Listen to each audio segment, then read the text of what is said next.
Hey there, nostalgia lovers! Welcome to Nostalgia Area. What if I told you that some of the greatest Halloween candies ever made vanished without a trace? Remember digging into your plastic pumpkin, sifting past the sensible stuff your dentist approved of, and finding that one candy? Maybe it was an impossibly long, braided marathon bar, or a Wonka bar that made you feel like you had a genuine shot at inheriting a factory from a bizarre chocolatier. If those memories just unlocked a piece of your childhood, you're in the right place. The 70s were a wild time for everything from fashion to furniture, and candy was no exception. But like all good things, many of those trick-or-treat treasures have vanished, becoming the delicious ghosts of Halloween's past. So today, we're unwrapping the stories behind 10 of the most unique and dearly departed Halloween candies from the 70s that you just can't find anymore.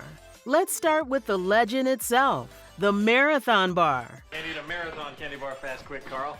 It lasts a good long time. I'll show you. Mars rolled this out in 1973, and it wasn't just a candy bar. It was a physical challenge. You got 8 inches of braided caramel drenched in milk chocolate. 8 inches.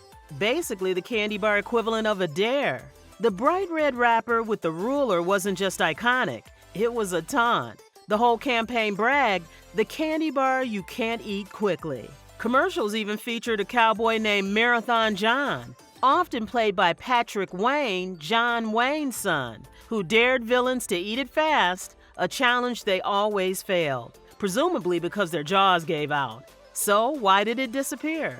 After an 8-year run, it was discontinued in 1981. Officially, it just couldn't compare with Snickers. Unofficially, its weird size made it a nightmare for stores to stock.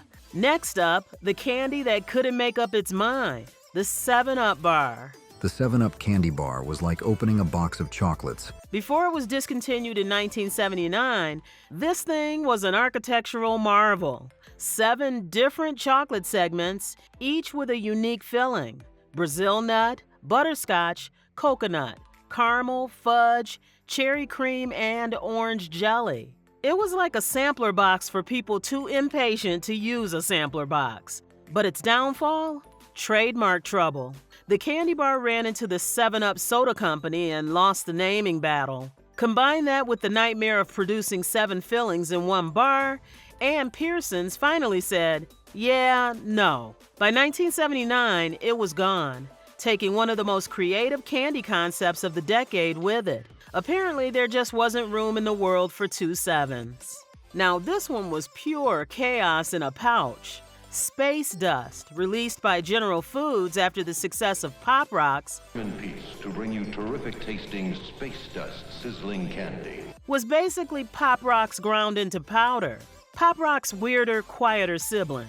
It came in psychedelic packaging with flavors like Cosmic Cherry and Galactic Grape, and it sizzled non-stop in your mouth. But its name and texture proved to be its undoing. Parents thought Space Dust sounded suspiciously like the street drug Angel Dust.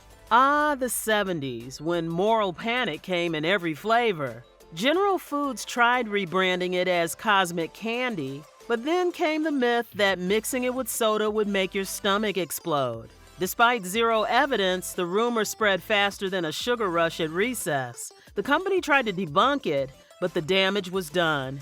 By 1982, Space Dust was Cosmic Dust. From a world of pure imagination straight to your trick-or-treat bag, the Wonka Bar. After Willy Wonka and the Chocolate Factory hit theaters in 1971, The Wonka Bar, its fantastical chocolate factory, and the confectioner that made it, Quaker Oats, who financed the movie, decided to make the dream real. The first batch literally melted off the shelves, which is one way to make your product disappear. But by 1975, a proper version was born. Simple milk chocolate, sometimes with graham bits, and the dream of finding your own golden ticket. Nestle brought the brand in 1988 and brought it roaring back with the 2005 movie remake, even running a real golden ticket contest. But as soon as the hype faded, so did sales. The Wonka Bar has popped in and out of existence ever since, most recently disappearing again in 2014. Nestle calls it a brand that comes and goes, which feels perfectly on brand for a candy that was never entirely real to begin with. Another gem from the Wonka lineup, Wacky Wafers.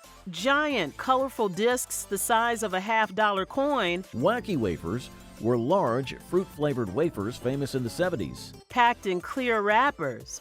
These things were so big you could use them as coasters or frisbees if you were desperate. Original flavors included banana, green apple, watermelon, orange, and strawberry. They were thin, hard, and had that satisfying crack when you bit in. But then the shrinkage began. They got smaller, softer, and more generic until fans revolted. Nestle eventually pulled the plug, saying they were too similar to sweet tarts. Luckily, in 2017, Leaf Brands brought back the originals and all was right with the world again. If you're loving this sugary stroll through memory lane, hit that subscribe button because we're always unwrapping forgotten treasures and you won't want to miss what's next. Before Reese's Pieces conquered the galaxy, the Willy Wonka brand gave us Peanut Butter Oompas. Oompas enjoyed a vast distribution network during their time. Launched in 1971, they were large candy-coated discs with half peanut butter, half chocolate inside. Imagine if Reese's Pieces hit the gym and started wearing bell-bottoms. They were delicious, but the peanut butter candy market was brutal. Reese's came along with a marketing juggernaut, and by 1982, Oompas were out. But many candy fans still swear they were the best peanut butter candy ever made. Perhaps the most what were they thinking candy in the bag, Candy cigarettes. Chalky white sugar sticks that looked and were packaged exactly like the real thing. Candy cigarettes and bubblegum cigarettes were among the most popular treats a kid could buy. Some even had red tips and sugar powder you could blow out as smoke. Because nothing says happy childhood like pretending you've got a nicotine habit. By the late 70s, public opinion turned hard against them. Manufacturers rebranded them as candy sticks, but the damage was done. While they were never banned outright, they've slowly faded away. Still, they remain one of the most bizarre examples of just how different childhood used to be. Let's switch gears to something zesty. Tart and Tinies were one of Wonka's earliest 70s hits. Tart and Tinies were iconic small candies in the 1970s. Tiny, colorful, uncoated cylinders that packed a mouth-puckering punch. Imagine if Smarties went to the gym and got an attitude. They looked harmless, but eat a handful and your taste buds file for early retirement. They were reformulated in the 90s with a candy coating, then again as a chewy version, but both were short-lived. Fortunately, Leaf Brands revived the original in 2014, saving your childhood one sugar pellet at a time. Not many candy bars are born from trash talk. Baseball star Reggie Jackson once joked, "If I played in New York, they'd name a candy bar after me." Well, he did, and they did. The Curtis Candy Company launched the Reggie Bar in 1978. Manufactured by Curtis Candy Company, this round chocolate treat, A circular patty of peanuts and caramel covered in chocolate.